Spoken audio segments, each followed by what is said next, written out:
Bitawan niyo yung mama ko! Bitawan niyo sabi! Bitawan niyo! Mama! Makawalay na siya, please! Para sa proteksyon nating lahat, yung poses na yan. Mrs. Montenegro, please ho kasi kayo. Nasa presinto na nga ang kliyente ko eh. Paano patatakas yan? Sige, sa loob nyo lang tanggalan ng poses. Sige po. No, Mama! Pasok niya. Natalie, just calm down, okay? I'll take it from here.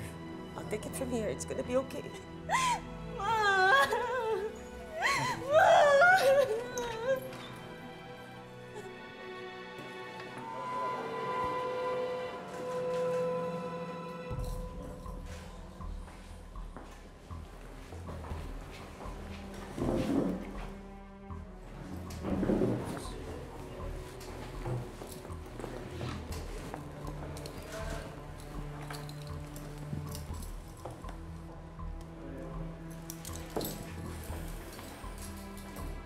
Thank you.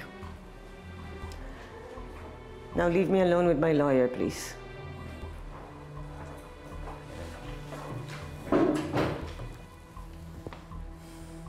Get me out of here.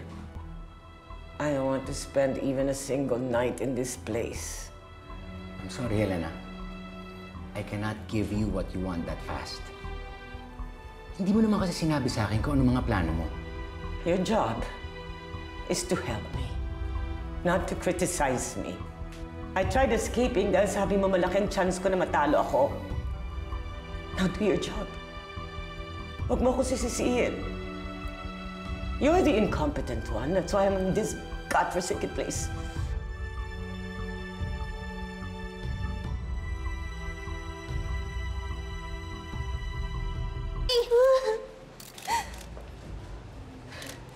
Ikaw! Kailan mo ba ako titigil ng pestin? Bakit hindi ka sumasama sa akin? Mapapagod ka lang! Ilang taon akong naghintay at naghanap sa'yo. Ni minsan hindi ako napagod, Rosemary.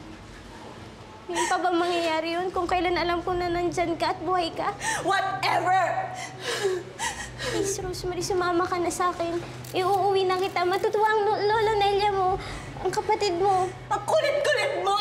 Hanggang ngayon, umaasa ka pa rin nagsasama ako sa'yo. Not in a million years! Ang bahay ko, ang bahay ni Mami Helena. Ang pamilya ko, siya lang. Hindi kayo ni Myla! Rosemary, bigyan mo lang ako ng pagkakataon. What part of hindi kita matatanggap ang hindi mo naiintindihan?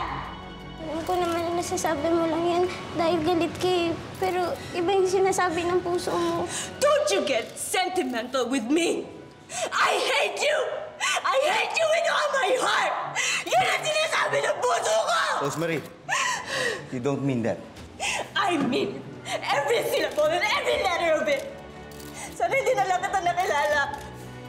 Mas pipiliin ko bang mamatay kaysa makasama ka? Alam mo, Rosemary, sumusobra na yung bibig mo sa nanay mo. Kung naging anak lang kita.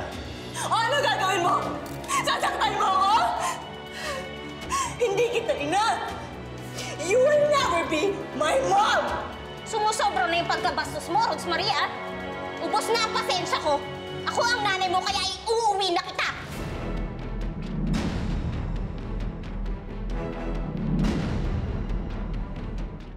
Sino nasabing nanay kita? Bakit may desisyon na ba ang judge ang hindi sinasabi sa amin? Alam natin pareho ang magiging desisyon ng judge. Kahit ipaulit niya pa yung DNA test, isa lang ang magiging resulta. Anak kita dahil pineke lang ni Helena ang mga dokumento mo. Kaya sasama ka sa akin sa ayaw at sa gusto mo.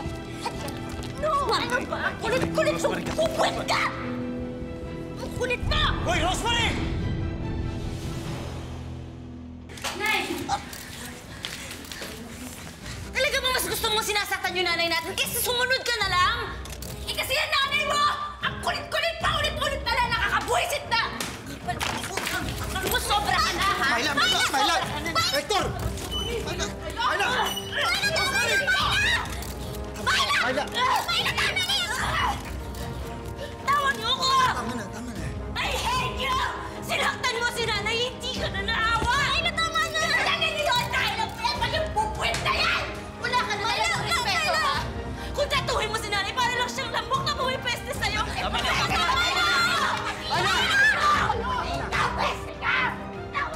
Natalie, pinagtutulungan nilang anak ko.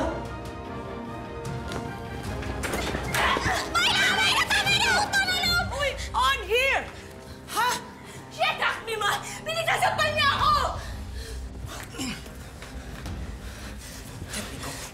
Attorney! Sampahan mo ng kasong assault niya si Myla! Don't you dare, Elena! Kung ayaw mo ikaw, sampahan ko ng panibagong kaso.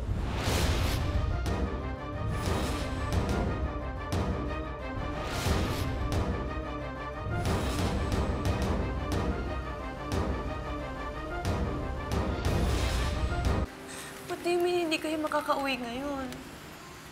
I'm just as frustrated as you are, anak. Attorney, wala ka bang gagawin? Tapos na ang working hours sila, Natalie. I'm afraid we will have to wait until Monday para makapag-post ng bail ang mom mo. So you mean, hindi siya makakauwi ngayon? Most likely.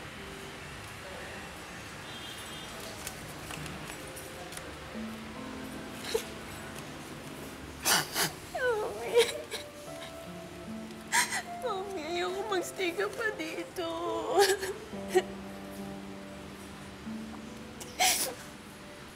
I'm sorry, hindi kita masasamahang umuwi ngayon. Kailangan mo na natin magtiis, okay? Pwede ba ako magstay dito para makasama kita? I wish pwede yun, but... Huwag ka mag-alala. Makakalabas din ako dito.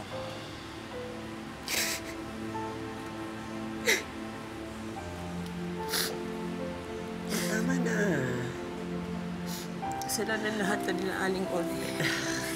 Ni Myla. Kung hindi dahil sa kanila, hindi ka makukulong.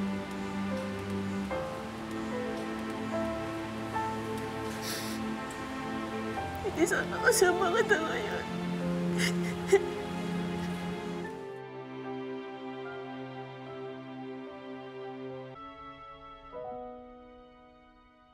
Natalie, please get me out of here.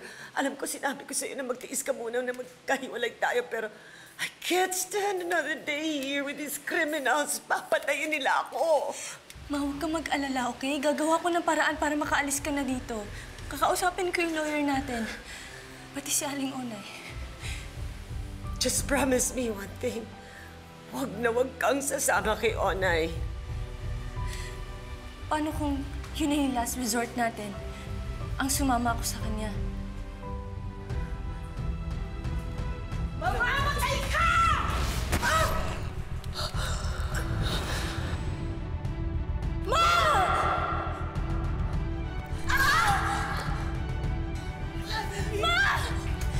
Ma!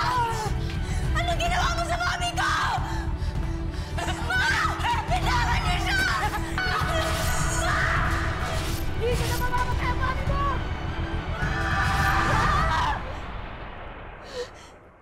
Ma! Mami ko! Mami! Ma! Nasunig si Mami na tuktok sa jail. Ayoko siya mamatay doon. Ano yung nangyari, Nat? Hindi na nag-inip ka lang. Nasunig si Mami kasi ako siya makita.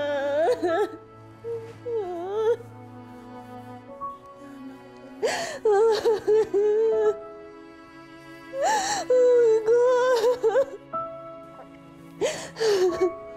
I really thought it was real, Wendy. Ayoko mangyari yun sa mami ko. Alam mo, Natalie, usually hindi naman nagkakatotoo yung mga dreams eh. Kadalasan nga kabaliktaran pa yung nangyayari in real life. Ay, alam mo, Natalie, masyado ka lang nagiging seryoso. Mag-trust ka na lang kay Tita Helena. Alam mo, I'm sure na kaya niyan lusutan to. How I wish kung pwede ko lang baliwalain yung nangyari, Wendy. But it's about me. Kaya nakulong ang mommy ko dahil nilayo niya daw ako kay Aling Onay. At pinalitan niya pa yung pangalan ko. They keep on calling me Rosemary, pero hindi ako si Rosemary. And guess what? Gusto pa ni Myla na tumira ako sa kanila. Alam mo namang ayaw na ayaw kong makakasama yung Myla na yon, di ba? Eh, di ba mayaman naman na sila? Di ba doon na nga sila nakatira sa dating bahay nila, Oliver? nakikitira, Wendy. At hindi yun yung point. Imagine mo, gigising ako, makikita ko yung mukha ni Myla. Masisira na agad yung araw ko. At hindi nila ako mapipilit kung ayaw ko. Well, you're still a minor. So, technically, kailangan mo pa rin ng parental consent. And wala ka pa nga driver's license eh. Pero alam naman natin lahat na kaya kong pumili kung anong gusto ko. Anong alam ni Aling Olay sa mga kailangan ko? Ni hindi nga niya mabilan si Myla ng decent highlighter. Kailangan na ako ng mommy ko. Hindi ko hayaang maging miserable ang buhay niya doon sa loob ng kulungan.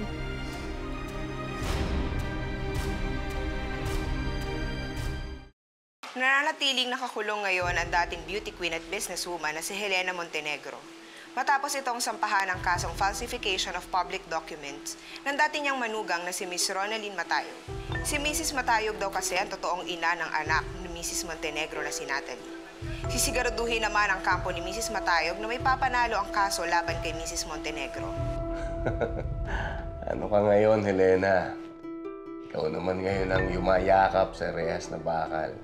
Nung nasaksak ko si Helena, akala ko nakaganti na ako.